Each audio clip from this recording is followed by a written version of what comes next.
గౌరవ మంత్రివర్యులు నారా లోకేష్ గారిపై ఒక తప్పుడు కేసు పెట్టారు వైఎస్ఆర్సీపీ వాళ్ళు. మొన్న విశాఖపట్నంలో కోర్టుకు వెళ్ళొచ్చి ప్రెస్ మీట్ లో ఆయన చెప్పిన మాట ప్రతి నాయకుడు వినండి, ప్రజలారా కళ్ళారా చూడండి, చెవులారా వినండి.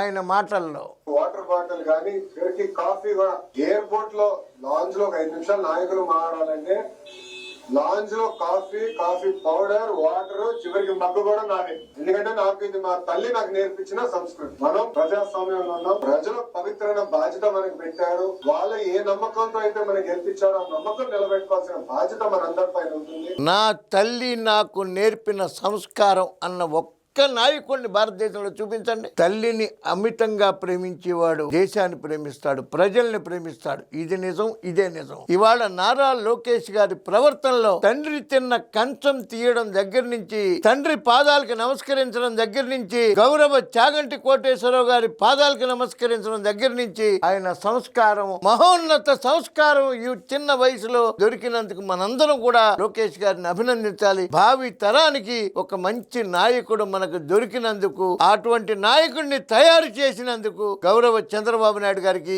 గౌరవ తల్లి భువనేశ్వరమ్మకి కూడా ధన్యవాదాలు తెలియజేస్తున్నాను.